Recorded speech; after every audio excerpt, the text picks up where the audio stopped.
आजकल लोगों को कुछ भी लेने की इच्छा होती है तो उनके दिमाग में सबसे पहले ये बात आता है, चलो लोन ले लिया जाए।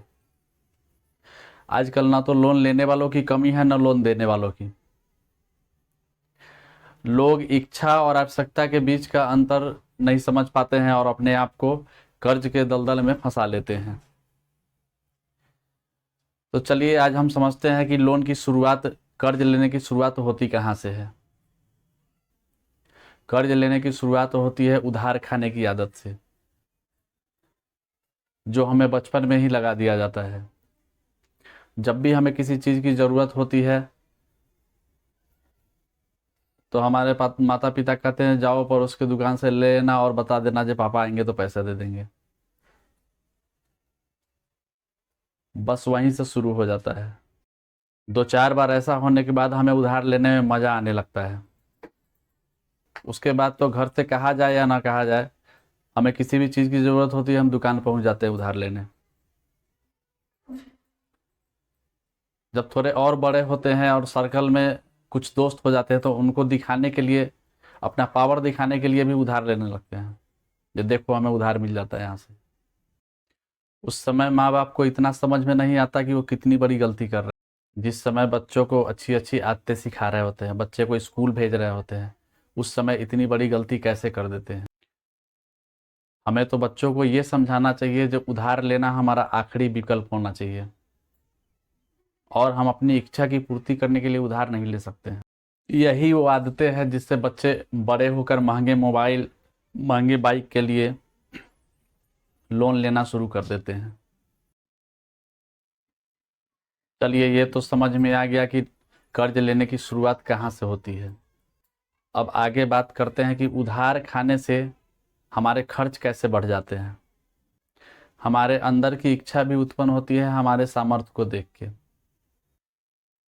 सोचिए, बिहार से दिल्ली जाना है तो ये इच्छा हो सकती है कि हवाई जहाज़ से जाएं, लेकिन कभी ये इच्छा नहीं होती है कि पंछी की तरह उड़ के चले जाएं। सारा सामान बैग में बांध लिया और बैग लटकाए और पंछी की तरह उड़ते हुए चले जाएं। क्योंकि हमारे मन को, हमारे दिमाग को पता है कि इतना सामर्थ्य हमारे अंदर नहीं है, इसलिए ऐसी इच्छा नहीं होती है। अब हमारे पॉकेट में 50 रुपए हैं जिसमें आलू गोभी की मस्त सब्जी पूरे परिवार के लिए हो सकती है।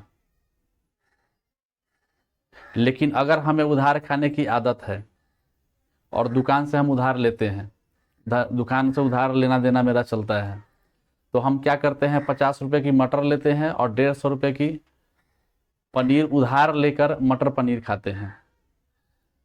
अगर हमारे अंदर ऐसी आदत नहीं है कि हम किसी से उधार लें, हम किसी से उधार नहीं लेते, हमें उधार मांगने में बहुत मुश्किल होती, बहुत मुश्किल होता है जब किसी से उधार के लिए बोलना, तो हम फिर क्या करते हैं, हमें आलू गोभी की सब्जी ही अच्छी लगती है। आलू गोभी के सब्जी में ही मटर पनीर का आनंद आता है।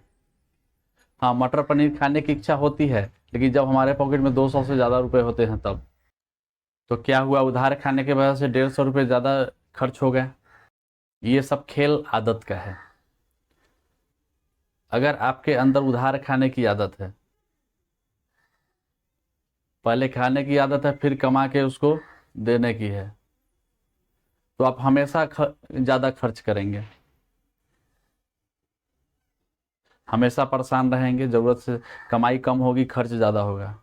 लेकिन आपकी आदत है पहले कमाओ फिर खाओ, पहले काम करेंगे फिर उसी पैसे से, अगर आप महीने में 10,000 कमाते हैं तो उसमें से कुछ बचा के रखेंगे और बाकी पैसे में अपना महीने का, तो आप हिसाब से खर्च करेंगे, वहाँ पर आपसे एक्स्ट्रा खर्च नहीं होगा।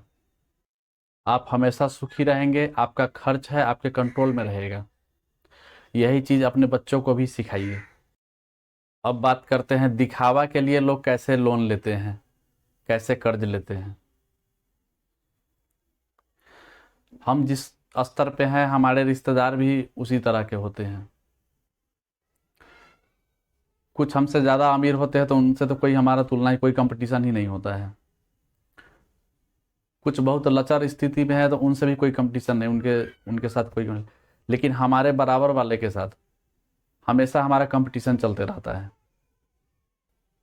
इसी चक्कर में सारे परेशान रहते हैं और सभी कर्ज से दबे रहते हैं। मान लीजिए किसी की शादी है जहाँ सारे रिश्तेदार पहुँचते हैं और सबके बीच में एक होड़ लगी रहती है अपने आप को बेहतर दिखाने की। वो कैसे? कपड़ों से, ज्वेलरी से। जो हमसे ज़्यादा अमीर होते हैं उनके आगे तो हम सरेंडर बोल देते हैं, उनसे कोई कंपटीशन नहीं करते। वो क्या पहन कर आते हैं, कौन सी गाड़ी में आते हैं, इस पे हम ज़्यादा ध्यान नहीं देते।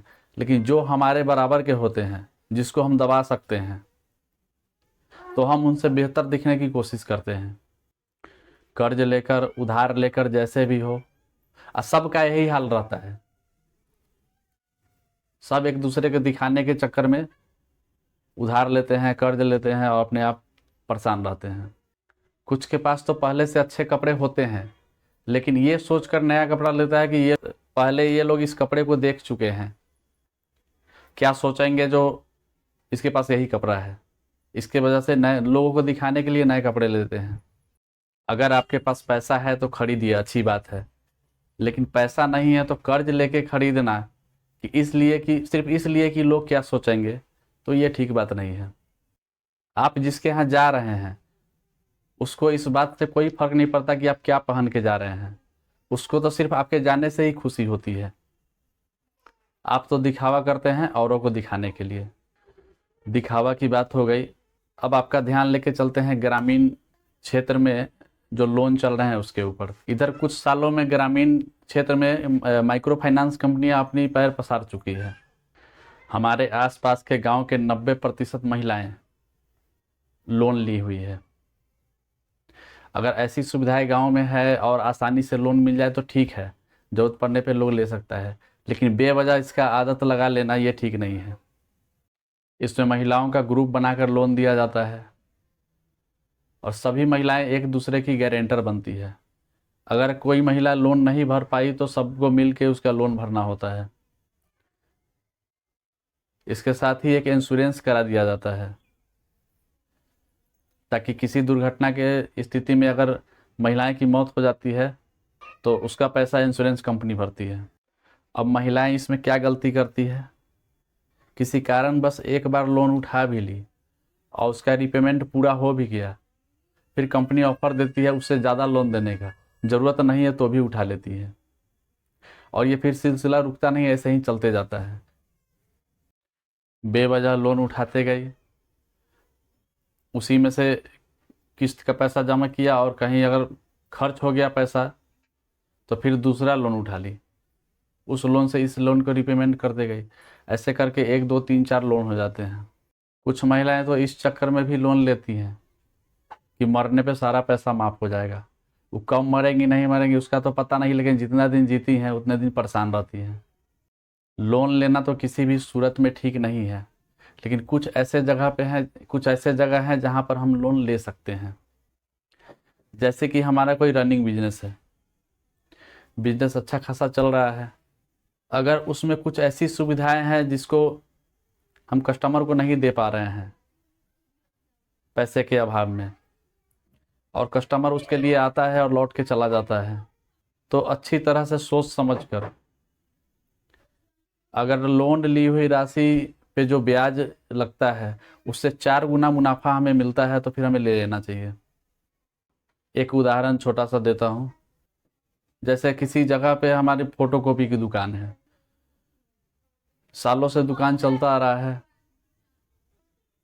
जिस समय दुकान की शुरुआत की गई थी ये सोच के की गई थी कि यहाँ पे सिर्फ फोटोकॉपी ही होगा, लेकिन और एक फोटोकॉपी मशीन के साथ उसकी शुरुआत कर दी गई।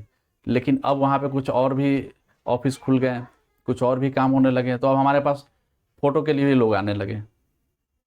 तो अब एक फ़ोटो निकालने के लिए हमें एक कंप्यूटर चाहिए होगा और एक प्रिंटर चाहिए होगा, जिसमें लगभग 50,000 रुपये तक लग सकते हैं। अब हम 50,000 कहीं से लेते हैं तो हमें कितना ब्याज लग सकता है? अगर 3% भी अगर जोड़ ले मंथली का तो 1,500 रुपये महीने का लगेगा। तो हम ये सोचना होगा कि फ़ोटो के लिए कितने कस्टमर आ रहे हैं हमारे पास और उनसे रोज़ की कितनी कमाई होगी। अगर महीने में 6,000 तक, यानी कि रोज़ के 200 रुपये अगर हम एक्स्ट्रा कमा लेते हैं, तब तो हमें लोन ले लेना चाहिए। और लोन लेके वो सुविधा चालू कर देना चाहिए। अगर उससे कम कमाते हैं तो फिर लोन लेना ठीक नहीं है। यही कुछ जगह है जहाँ पर आप सोच समझ कर लोन ले सकते हैं, बाकी लोन लेना ऐसे ठीक नहीं है, किसी भी सूरत में नहीं। आप इस वीडियो को ज़्यादा से ज़्यादा शेयर कीजिए ताकि लोग लोन लेते समय सूझबूझ से काम लें और लोन के जाल में फंसने से बचें। पिछले वीडियो में मैं लोन से होने वाले बड़े बड़े नुकसान के बारे में बताया था। छोटे नुकसान तो सबको मालूम है, जब हम लोन लेंगे तो हमें ब्याज के साथ लौटाना होगा, लेकिन कुछ बड़े नुकसान का भी उसमें जिक्र किया था, जिसका लिंक मैं आई बटन में दे दूंगा। आप वहाँ से अगर देखना चाहें तो देख सकते हैं। और फिर से कह रहा हूँ, अपने बच्चों को उधार की आदत से बचाइए। धन्यवाद।